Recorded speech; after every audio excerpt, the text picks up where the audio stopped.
Welcome to Relation Tales. Please like this video and subscribe Relation Tales. We're grateful for each and every one of you. Let us know where in the world you're tuning in from. We'd love to hear from you in the comments. Let's begin. People always said we looked like the kind of couple who had it all figured out. Laughter in every photo, matching coffee mugs, weekend hikes that ended with sunset selfies. To the outside world, we were the picture of stability. Inside, though, I'd started noticing the tiny silences, the kind that say more than arguments ever could. I'm Mark Sullivan, 35, software engineer from Seattle. My wife, Claire, 32, worked in corporate marketing, sharp, charming, always polished like she'd stepped out of a magazine. We'd been married 7 years, and lately, I'd begun to feel like a background character in her story. She'd come home smelling like new perfume, toss her blazer on the chair, and scroll through her phone instead of asking about my day.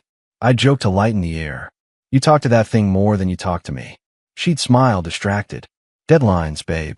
You know how it is. But I didn't know how it used to be. Dinners that turn into dancing, late-night drives just to feel the wind.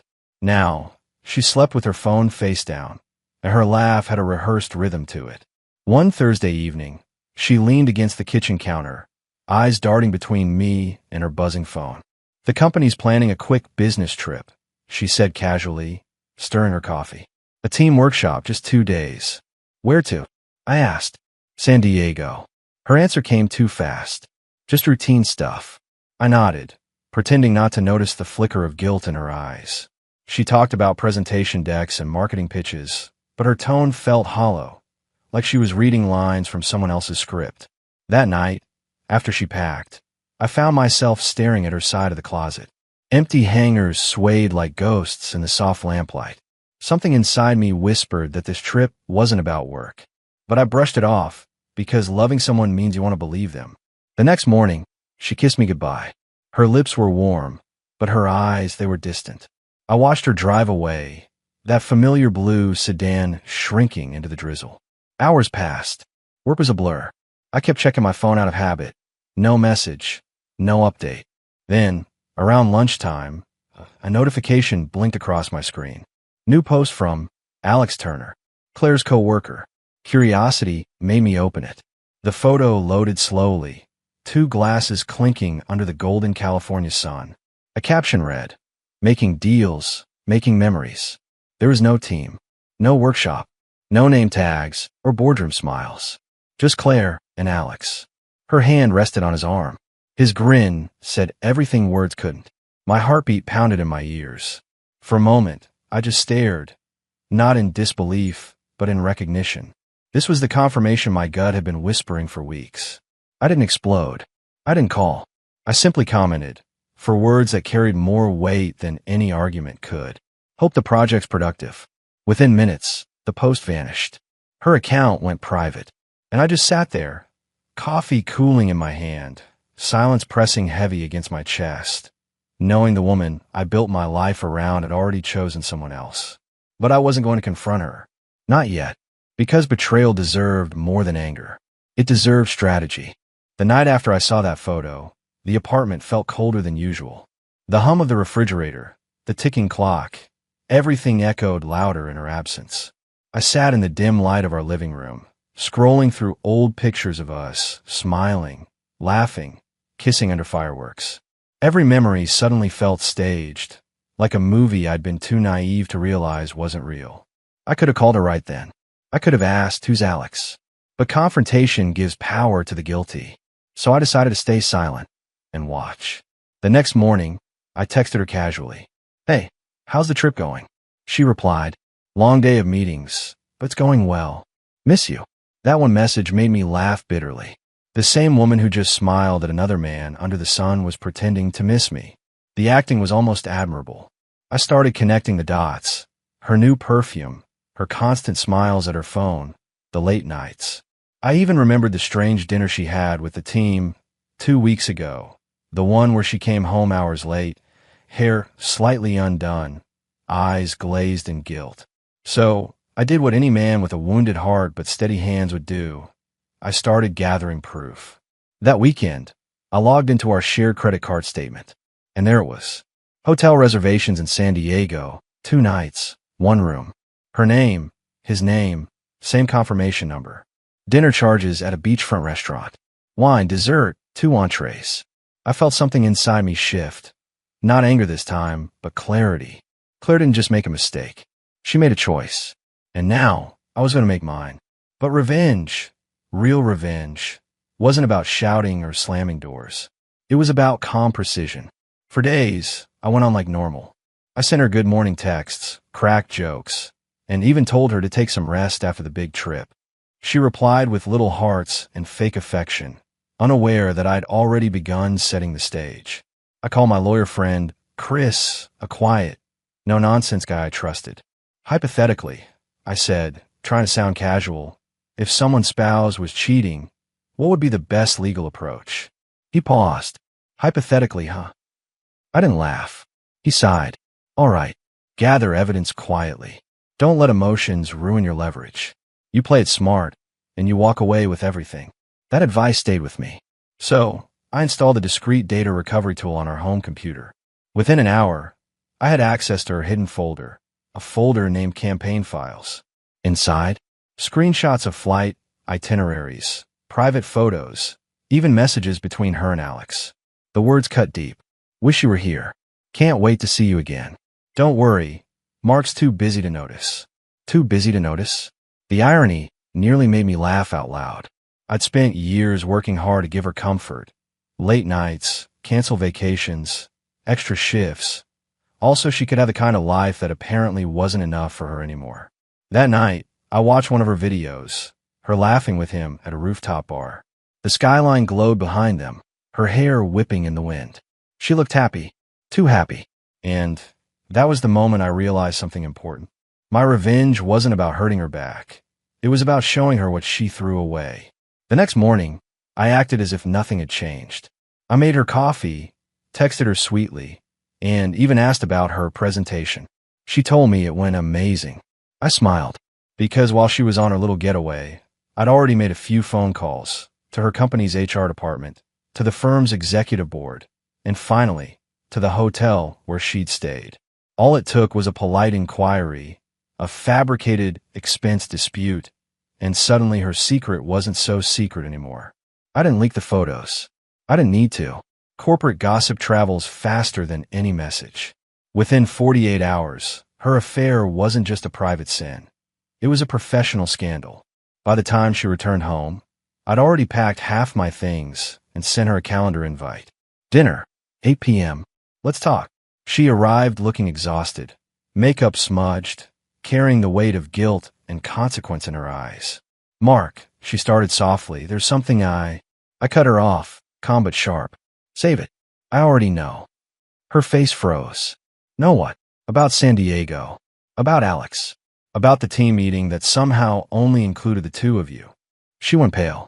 Her hand trembled as she set her bag down. It wasn't what it looked like. Then explain, I said. Her mouth opened, but no sound came. Just a tear that slipped down her cheek. I handed her an envelope. Cold, white, final. These are divorce papers. Signed. I just need yours. She gasped, shaking her head. Mark, please, we can fix this. I stood up, pocketed my keys, and looked her dead in the eye. You spent months pretending to build a life with me, while building something else behind my back. Fixing this isn't an option anymore. As I walked toward the door, I turned once more. Oh, and one more thing, I said quietly. Your company called. You might want to check your email before the login stops working. Her breath hitched. You told them. I didn't answer. I just gave her a small, calm smile, the kind she used to give me when she lied, and walked out. Revenge, I learned, doesn't always come with fireworks. Sometimes, it's just silence, the sound of someone finally realizing what they've lost. And for the first time in months, that silence felt peaceful. I didn't look back when I closed that door behind me. The moment it clicked shut, it felt like I'd sealed off years of trust, laughter, and the illusion of love. The city air hit my face, cold and sharp, but it felt cleaner than anything I'd breathed in months. I drove to a small Airbnb outside the city, a quiet cabin surrounded by pine trees and silence. That night, I sat on the porch with a cup of black coffee, letting the darkness swallow the noise inside my head. I thought I'd feel shattered. Instead, I felt steady. Because revenge wasn't chaos. It was control. The next morning, my phone buzzed with messages from coworkers and friends. I didn't have to open them to know what they were about. Word spreads fast when a marketing executive's affair with a colleague becomes corporate gossip. Apparently, the HR department had called her in for a formal discussion. Alex, her so-called coworker, was also summoned. Rumor had it, one of them tried to resign on the spot. And as poetic as that sounded, I wasn't proud of it. Not really. I didn't want to destroy her. I wanted to wake her up, to make her see the wreckage she'd caused. But people rarely see the truth until it costs them everything. 2 days later, she called. I didn't answer. Then she texted, "Please, Mark, I need to talk. It's important." I ignored it. Hours passed. Then another message. "They fired me. HR said the board found photos. You knew, didn't you?" I stared at the screen, then set the phone face down. No reply. Days turned into weeks. I focused on work, started running again, even took an old guitar out of the closet. Slowly, the noise faded. I wasn't healing completely, but I was learning how to breathe again. Then, one evening, my doorbell rang. I opened it to find Claire, standing in the rain, eyes red, hair disheveled. She looked nothing like the woman who used to walk into fancy boardrooms. She looked lost. "Mark," she whispered, her voice trembling. "Please, can I come in?" I hesitated. Every memory, the lies, the laughter, the betrayal, flashed like lightning behind my eyes. But curiosity won over anger. I stepped aside. She entered slowly, her heels clicking softly against the floor. Her eyes roamed the living room, as if searching for the life she'd thrown away. "I didn't know where else to go," she said finally. "My parents don't want to talk to me. Alex, he left the company, moved to another city. I thought he cared, but..." Her voice cracked. "He just disappeared." I didn't reply. I just stood there, arms crossed, waiting for her to get to the point. "I made a mistake," she said, looking up at me, tears forming. "I was stupid, Mark. I thought I needed excitement, something new, but it wasn't real. I lost everything for something meaningless." "Meaningless?" I repeated, my voice calm but cold. "You built an entire lie around it. You didn't trip and fall into betrayal, Claire. You packed a bag for it." She flinched. "I know, and I hate myself for it. But you have to believe me when I say I never stopped loving you." That line almost made me laugh. "Love," I said quietly. "Love isn't built on secrets. It's built on showing up. You didn't just cheat on me. You buried me alive in our own home and called it marriage." She broke down then, sinking onto the couch, covering her face. For a moment, I wanted to comfort her. Habit, maybe. 7 years of instinct. But I stopped myself. "Claire," I said softly, "you didn't just destroy what we had. You taught me what I should never settle for again." She looked up, desperate. "Can't we start over? I'll do anything. I'll go to therapy. I'll quit my job." "You already quit your job." I cut in. "And therapy won't bring back trust that's been buried under lies." Her tears slowed. She could see it in my eyes. This wasn't bitterness anymore. It was closure. I handed her an envelope from the coffee table. Inside was a check for half the apartment's equity. "Take this," I said. "Start fresh somewhere else. You'll need it." She stared at it like it burned her fingers. "You're giving me money? After what I did?" "I'm giving you a way out," I replied. "Because I'm not like you, Claire. I don't need to destroy someone to feel free." She started sobbing again, but I didn't waver. "You said you didn't know where to go," I said. "Now you do." When she left, the rain had stopped. She didn't look back. After she was gone, I sat by the window, watching droplets slide down the glass. For the first time in months, the silence didn't hurt. It felt earned. In the weeks that followed, I rebuilt my life one small step at a time. I joined a local hiking group, started volunteering at a shelter on weekends, and even caught myself smiling again. It wasn't easy, but peace rarely is. One evening, as I locked up the shelter, I heard a voice behind me. "Mark Sullivan." I turned to see a woman holding a clipboard and a box of donated supplies. Her name tag read Emily Carson. "Yeah," I said. "That's me." She smiled warmly. "I've heard about you. The guy who fixes the broken heater, stays late to mop floors, and refuses to take credit for anything." I laughed. "Guilty as charged." Her smile deepened. "Then maybe I should thank you properly." "Dinner?" "My treat." It wasn't a grand romantic moment, just two people surrounded by kindness instead of lies. But it felt right. As I walked her to her car later that night, I realized something. Revenge had given me justice, but forgiveness, quiet, deliberate forgiveness, had given me peace. And sometimes, that's the real victory. A year later, I hardly recognized my life or myself. The man who once stared at a shattered marriage now woke up each morning to quiet peace and purpose. The air felt lighter, my days fuller. I'd moved out of the city, trading apartment walls for open skies. My small cabin sat near the edge of Lake Evergreen, where mornings came wrapped in mist and birdsong. I worked remotely, split my hours between software projects and the shelter I'd grown attached to. It wasn't glamorous, but it was honest, something my old life had stopped being long before it ended. Sometimes, when the sun dipped behind the trees, I'd sit on the porch with a mug of coffee and think about everything that had happened. There was no anger left in me, just quiet reflection. Claire's betrayal had burned down everything I thought I needed, and in its ashes, I found everything I'd been missing. I'd heard bits about her through mutual friends.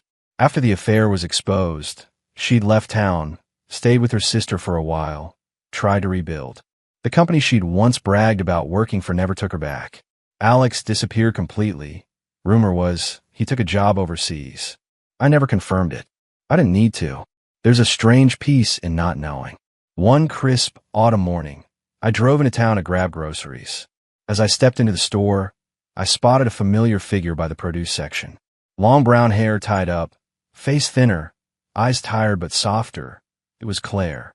For a moment, the world felt like it paused. She looked up and froze too. "Mark," she said quietly, almost like she wasn't sure if she had the right to say my name. "Claire," I nodded. Neither of us moved. Then she smiled faintly. "You look good." "Happier." "I am," I said simply. She looked down, brushing a strand of hair behind her ear. "I wanted to tell you. I'm sorry. Not just for what I did, but for who I was. I spent so long chasing things that didn't matter." I nodded. "I know." Tears filled her eyes, but she blinked them back. "I hope you're doing well." "Really?" "I am," I said again, this time softer. "I hope you find peace too." She gave a small, trembling smile and walked past me, basket in hand. For the first time since everything fell apart, I didn't feel anger or satisfaction. I just felt free. That night, I met Emily for dinner at the little diner by the lake, our favorite place since she moved nearby. She wasn't flashy or dramatic. She was grounded, kind, and patient in ways that reminded me how love should feel.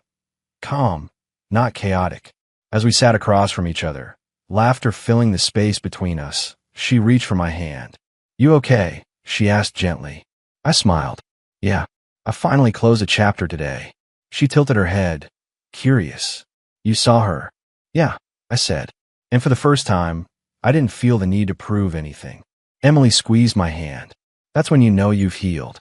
Outside, the night shimmered with a quiet beauty, the kind that comes only after a storm.